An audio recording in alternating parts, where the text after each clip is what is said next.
So, who told you that you have a body? Who told you that you have a mind? Who told you you're a certain age? Who told you you're good at some things, bad at other things? Society told you. Your family told you. Your friends told you. But that's not you. Many people believe that they are somebody when everybody is nobody. And it sounds weird. It sounds crazy. It sounds insane. So if you're watching this video, I may go too far out there for you. And if that becomes the case, you're free to click off. So let's talk about different things about waking up and how it can be interpreted in different ways, and you can apply this to the real world.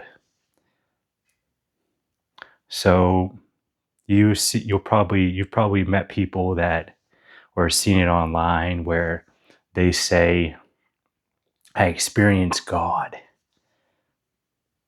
Me and God were one. That's how I know that my religion and my holy book is true. And everybody else is wrong. And they're deceived and they're deluded. And they're sinning. But because I experienced God, I felt it, I experienced it, that means that my truth is true. And they take that very literally. And they're even willing to kill and do whatever in that name. And a lot of people get confused by that. And there's other ways to look at this whole experience. You can look at it as that someone can have that waking up experience and their mind body is not prepared for it. Because anyone can have a waking up experience. Anyone can realize that they're in the matrix or live in a dream and that they are not that person that society is telling them that they are. And that can range from anyone that takes things literally all the way to very fluid and nuanced thinking. So you may have encountered people, a common thing that you'll see is people will say that are into meditation and yoga and mind-body connection and civil rights and all this stuff. They'll say that I'm connected to the universe, I'm spiritual, but I'm not religious. And they'll say that the people that are religious and they're just ideological and full of dogma, and they're just confused and they're being brainwashed. That's a common thing that you hear when you hear about awakening and having a waking up experience, but there's more nuance to it than just that. It depends on how a person perceives their world, how much complexity they can hold. But if you look at it and you don't have a framework or an understanding, it just all seems like a lot. Yeah, some people saying that, oh, I'm God, and so I can do whatever, and the rules don't apply to me. And there's other people that will say, oh, everything that the Bible points to is God. So my holy book, the Bible, the Quran, whichever holy book, that's the ultimate truth. And everybody needs to know this. And then there's other people that will say, I'm connected to the universe, I'm spiritual, I'm not religious, everything's beautiful, we're all one, let's get into a drum circle. And then there's some people that will say, interpret that experience as, oh, so many different people have an interpretation of God, and they're all partially true. And it's beautiful. And it goes beyond my own self-survival.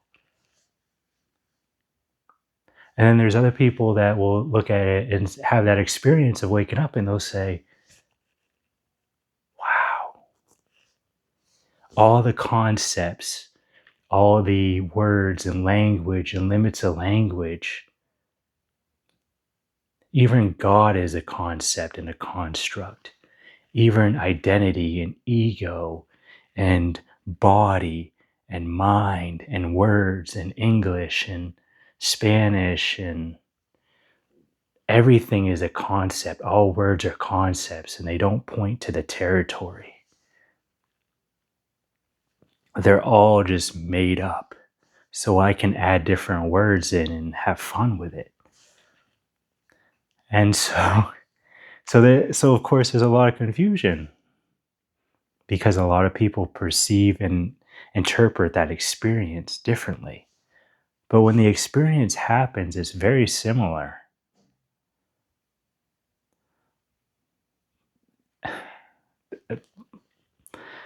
It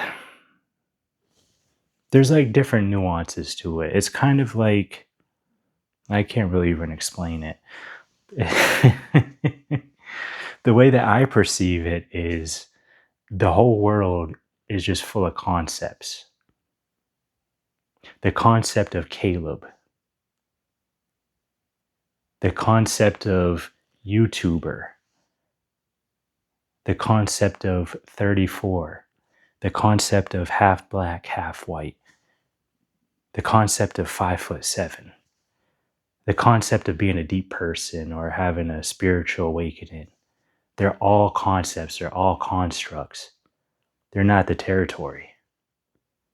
The territory can't be spoken. And you may be thinking, oh, you sound like every other spiritual teacher. Why would I want to listen to you? And the thing is, why would you want to listen to me? Why do you feel like you need to listen to me?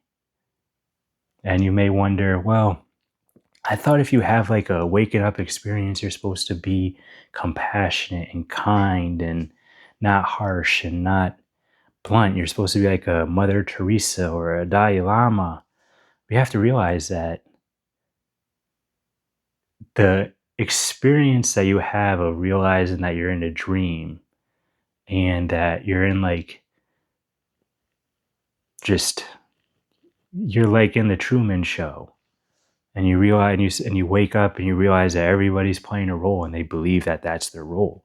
And many people, if you challenge what they believe themselves to be, they can get to the point where they say, meet me outside, because that's how strong it is for someone to hold an identity. It's life or death. So with that, it's very wise and very, well, not even wise, it's very, I'd say wise, but more so it's very practical and helpful and safer to realize that realization within yourself, and don't poke at people's costumes too much.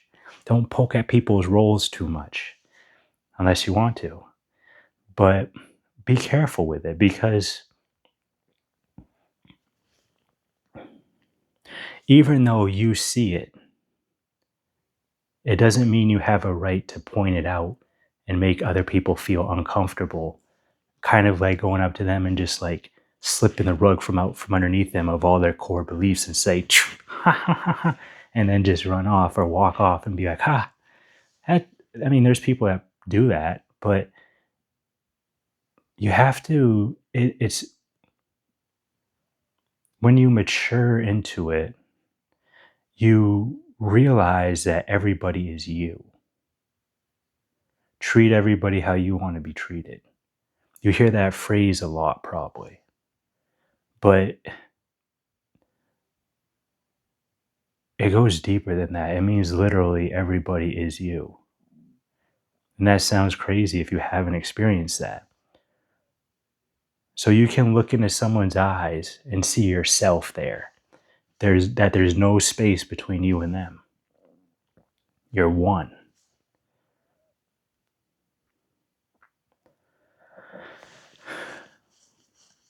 And me explaining this might not sound like how it's usually explained because I'm interpreting it from my perspective. I've been fascinated with psychology, developmental psychology, human behavior, human anatomy since I was a kid. And so my lens on the world is psychology. Now, if there's someone that has a lens of the world through mathematics, they'll say there's these formulas that point to this coordinate that shows that everything is one. And it's very easy to say, no, they don't know what they're talking about. But they do. But it's from their language, their perspective. It's many, many roads lead to Rome. It's many, many paths lead to that one place. And as you mature into it,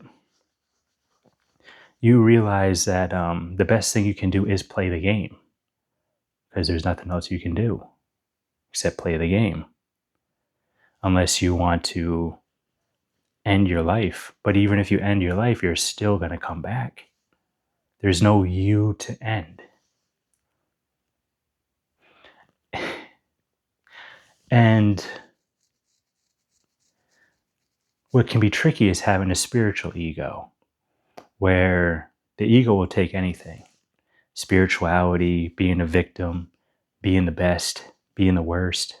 It doesn't care. It doesn't care if it's the top of the world or the dog poo on the bottom of a shoe. It doesn't care. It just wants something to identify with. And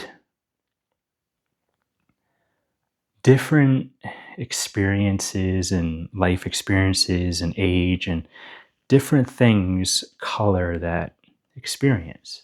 So, and different levels of self-awareness of how you see yourself and things you see about yourself and how rigid and how defensive or how open you are play a factor in this. So for example, I know from my level of self-awareness and my perspective of the world and how my mind works, and you can throw Myers-Briggs in there, you can throw developmental psychology, you can throw um, mind-body connection, yoga, all this different stuff. You can throw that in there, and that's kind of like my perspective. So, and I realize this it's just one of many perspectives of this. And it's beautiful. That's why I can see someone that is racist, says racist things, behaves in a racist way, and I still see myself in them. That there's no disconnect. I still might get frustrated. I still might feel the emotions, the sensations, the things going on in my body mind, but I'm observing it all. And I realize that they're both true, that I am having a reaction and that person is me in the deepest sense. And we also have to look at how spiritual teachers, the situation and position that they're in. A lot of them are positioned in a way of a teacher. So their packaging, the way they speak, the way they talk, the way they emote is that of a teacher. They're playing the role of a teacher. And if you're in the room playing the role of a teacher, then that means that many people will play the role of the student. And that dynamic is where a lot of confusion comes in. And because it's like, well, why is my teacher saying that I'm just like you?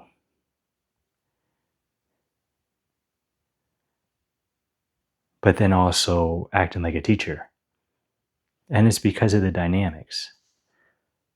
Because even when you realize, like, oh,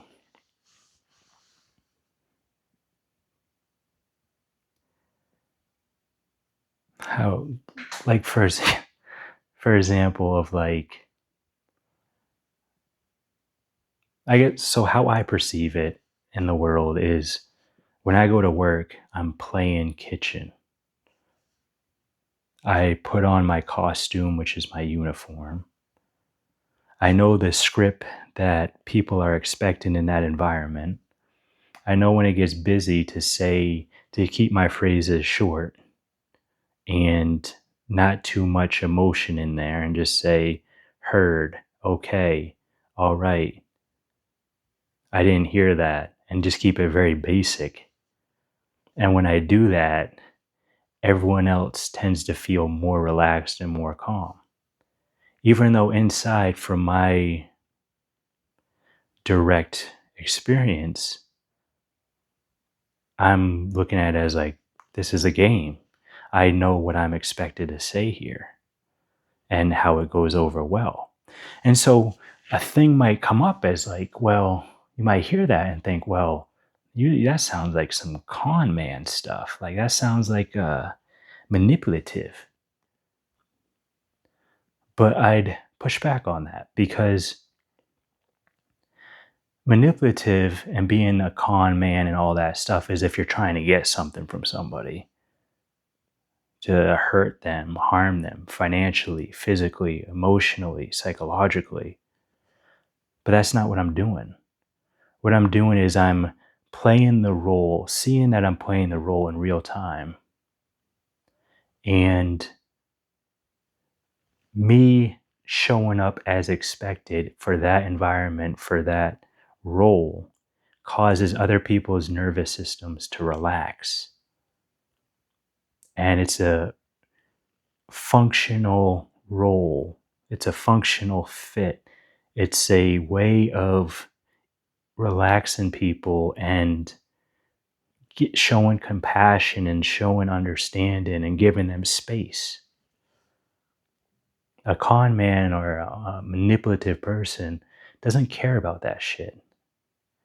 And that's the thing too, is that you can have a waking up experience and be a con man or very manipulative, and you can see everyone playing roles, and you can take advantage of that shit if that's where if you've had a lot of trauma or that's just how your mind works. And that's what you see with these different cults. So it's not, and the thing is that they had a genuine, real waking up experience as much as the Dalai Lama or the Mother Teresa. But when you look at it, you think, whoa, one person is causing a lot of chaos and destruction, and the other person is causing a lot of love and connection in the world. And your brain will be like, that doesn't make any fucking sense. But when we change a paradigm and realize that waking up is just one aspect, growing up is another aspect. Growing up is how you interpret it, how you relate to people, and how you use that awareness and understanding to orient yourself in the world and connect with people.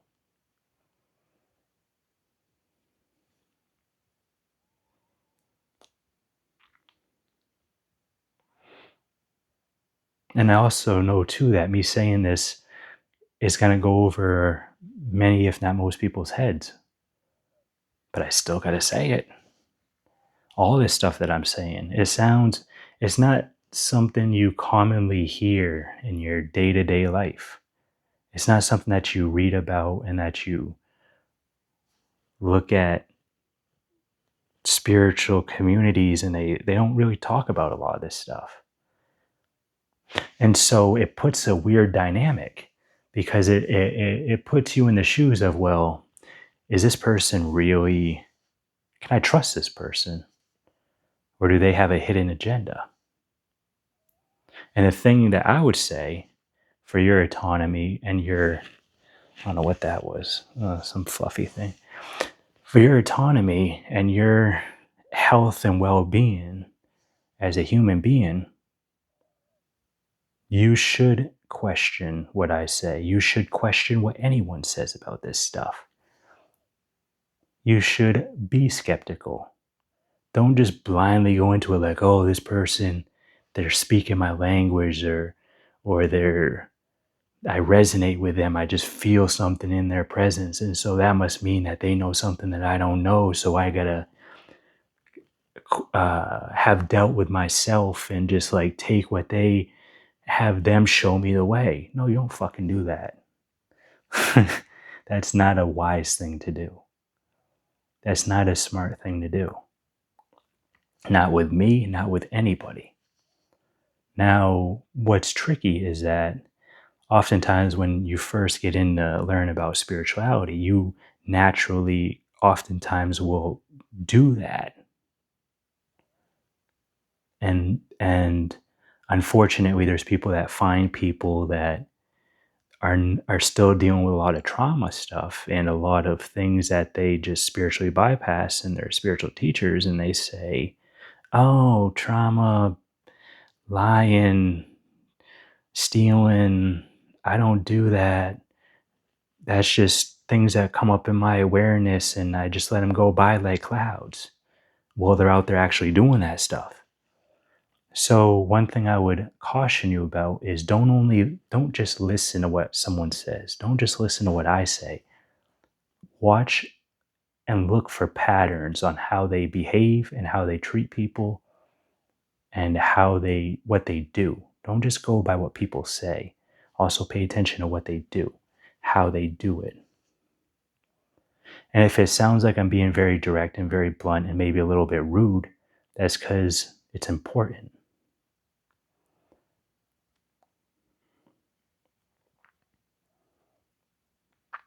And sometimes people just need that bluntness, that honesty, that little rough around the edges to wake them the fuck up, to be careful about that.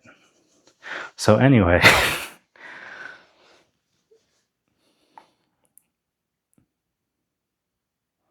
it's a beautiful experience. And if you're going through it,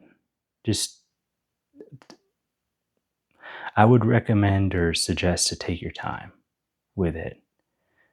Learn about things, learn about energy, learn about yoga, mind-body connection. If you're more intellectually inclined, like if you're drawn more towards the intellectual, like if you have a very analytical mind and you love logic and all this stuff, you can look into Jhana Yoga, Jhana Yoga.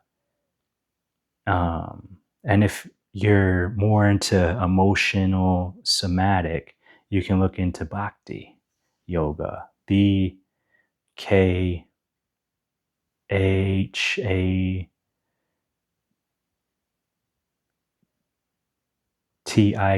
I think, yoga.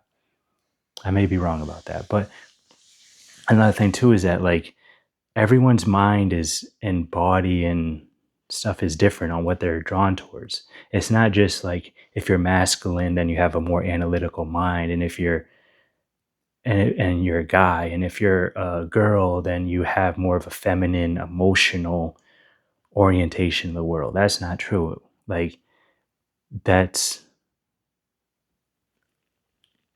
on average that it's just not true. There's men that are more emotional, and there's women that are more logical or more analytical. And so really it's about figuring out how your mind works, how your body works.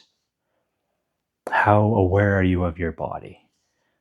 The different processes that go on. When you feel an emotion, do you notice in real time the awareness of where your attention is in your body when you're feeling that emotion? All these different things factor into your path or your spiritual path. And then eventually you might realize that there is no path. There is no taking the next step. That it's where you are right now.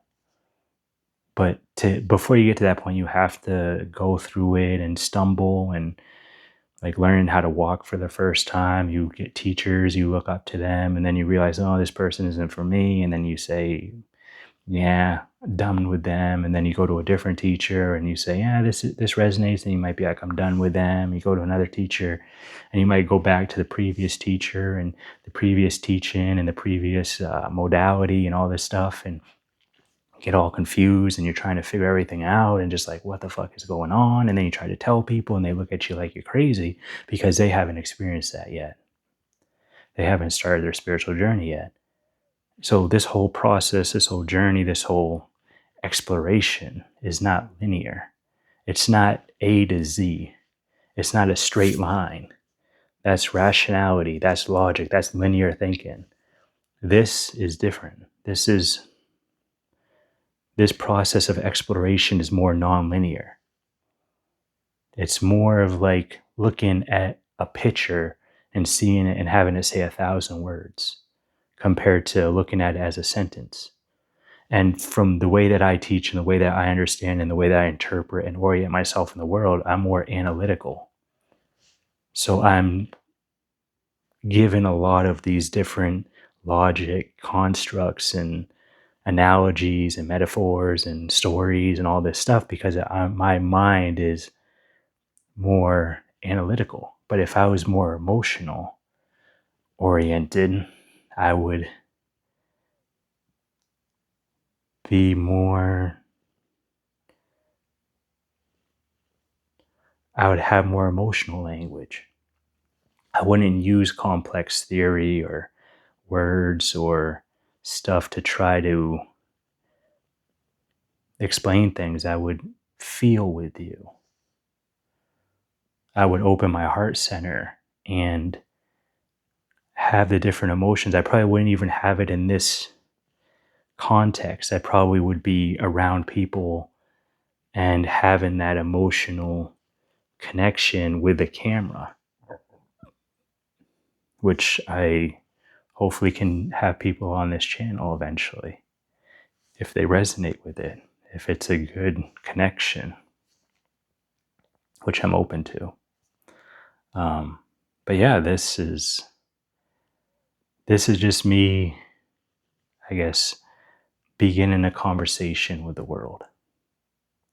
And also sharing waking up or awakening from my perspective, which is one of many different perspectives. And if you're more analytical, then you may resonate with things I have to say.